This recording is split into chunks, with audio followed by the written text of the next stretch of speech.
Welcome back to the Allstate Sugar Bowl Prep Football Roundup. The Esquire Brad Lumine here along with Coach Lou Valvin and Alan Waddell live from Lutcha as the Bulldogs host the South Lafourche Tarpons. It's the 8 o'clock hour, so you know what that means. It's time for our Allstate Sugar Bowl interview of the week. We got a good one for you this week. We got former Nebraska head coach Tom Osborne. He's got a career winning record of 255 wins on 49 losses and 3 ties. That's an .835 winning percentage. And get this, y'all, in 25 years as a head coach, Coach Osborne never won fewer than 9 games. He is one of only 3 coaches in history to be undefeated in 3 or more Sugar Bowls. He's also in the College Football Hall of Fame. I want to welcome in the program tonight none other than head coach of the Nebraska Cornhuskers, Tom Osborne. Coach Osborne, thank you for joining us on the program tonight. We're really glad to have you. Well, thank you. I appreciate you having me on. So, look, you are only one of 3 coaches, as I said, in the history to go undefeated playing at least 3 or more Sugar Bowls.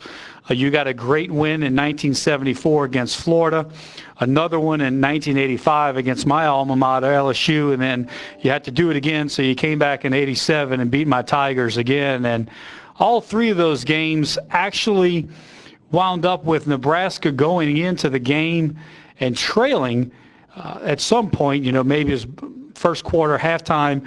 But I guess your Nebraska teams kind of had I don't want to say a history of it, but a reputation maybe for being a team that can come from behind and seal a victory. And you did that in all 3 of those Sugar Bowls. So let's talk about that first one in 74. You defeat Florida 13-10.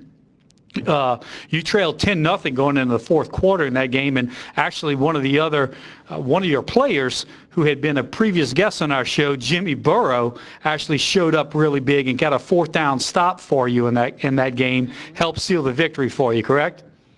That's right, and of course Jimmy now is the dad of Joe Burrow, plays for the Bengals, and that early game in 74.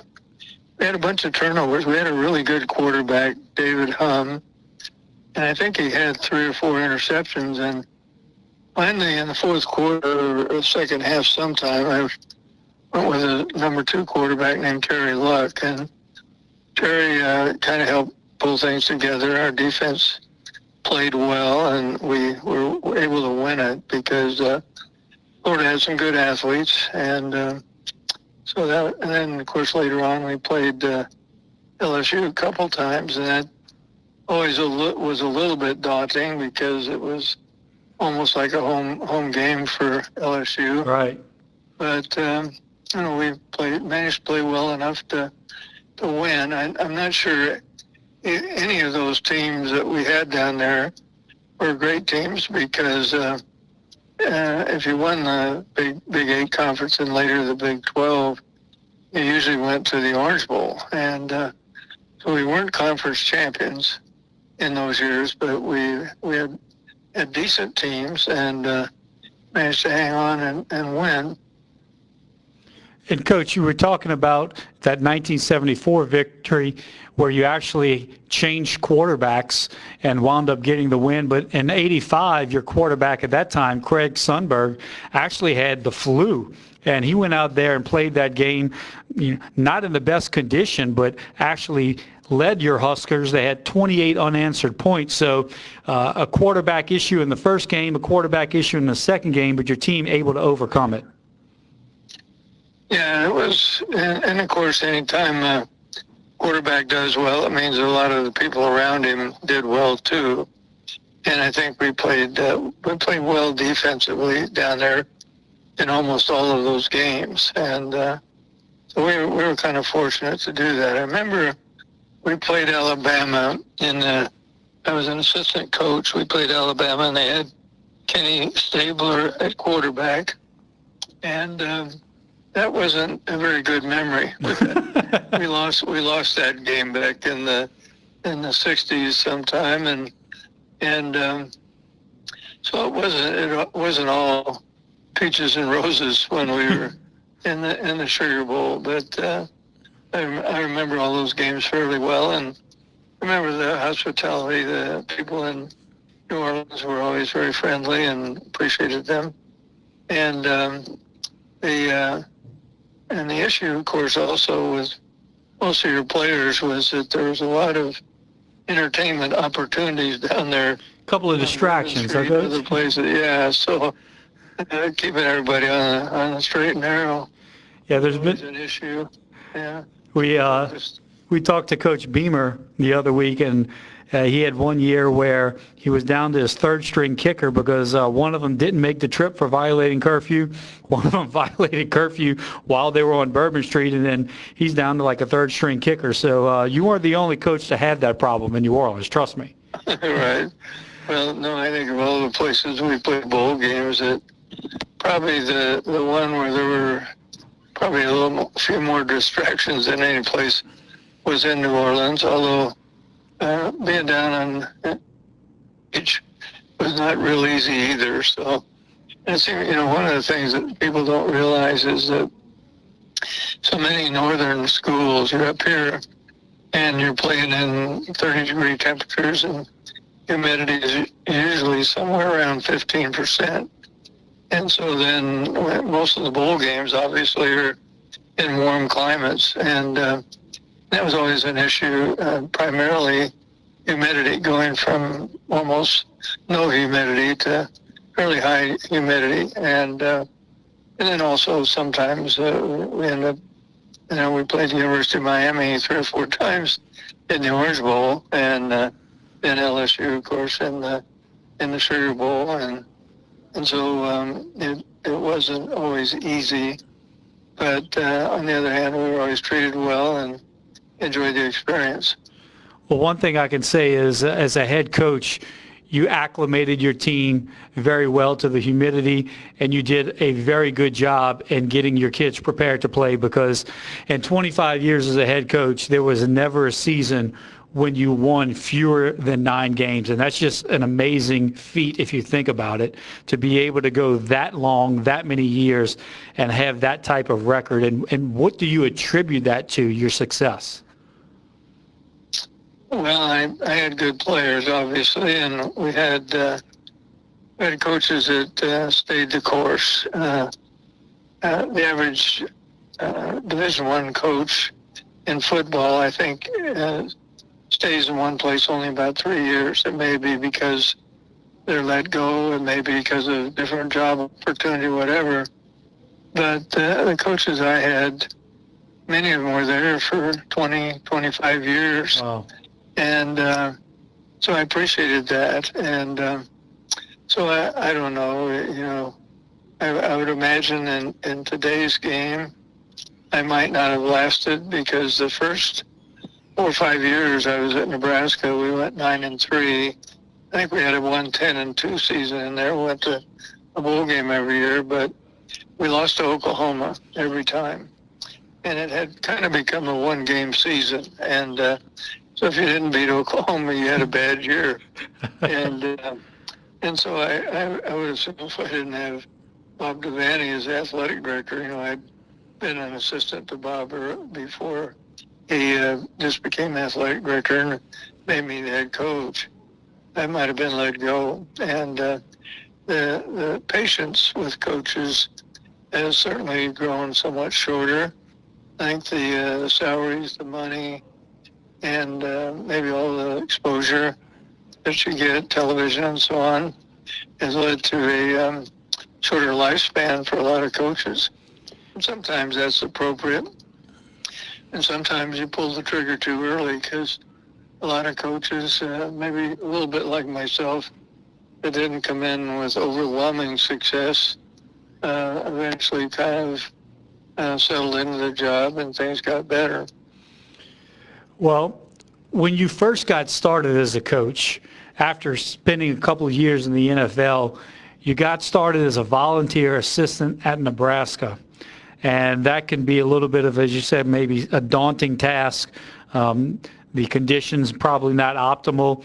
You're not getting the multi-million-dollar pay that these coaches today are getting, or the $100,000 pay that the assistants are getting. So I heard, and I don't know if it's true or not, that essentially your compensation your first year as an assistant at Nebraska was basically a meal plan of the student cafeteria. Is that right? Yes, I had a injury in the NFL and realized it'd be difficult for me to come play. So I came back to Nebraska to go to graduate school, and the thing I had in mind was maybe be a college or university administrator. And so I enrolled in graduate school, but I also knew I'd miss athletics. So Bob Devaney had just been hired from Wyoming the same month, January of 1962, that I arrived back at Nebraska. And so I went in to see him and told him I'd like to try to be a graduate assistant coach. And I thought maybe I'd kind of work my way out of all of my allegiance to athletics. And said, well, we've got all the coaches we need. But he said, I've got these guys living over in Summit Quadrangle. Marquette had dropped football, and a lot of those kids are from Chicago. And apparently they had thrown the dorm counselor out. Oh. And we're kind of running the show. So he said, if you'll move in there and kind of ride herd on those guys, then you can have meals at the training table. So I thought, well, that sounds like a great offer. But I did. I moved in there and settled things down. And then when spring football came around, apparently I did a good enough job that Bob said, well, yeah, I said, maybe we could use you as a coach. And so first couple of years, I just coached freshman team, but one thing led to another. And then when it came time for him to retire, he tapped me on the shoulder and had me take over. And so Bob and I were together in one capacity or another for about 30 years and always had a good relationship. It's a great story how going from basically being a grad assistant, working for, I would guess you would say, room and board, for lack of a better word, to then ultimately being the head coach in Nebraska for 25 years and amassing a winning percentage over, 800 is just amazing. Yeah, well, the thing about it was it wasn't even room and board. It was just board. It's just board. Yeah, they just let me eat meals on the training table. But anyway, it was the best offer I had. So.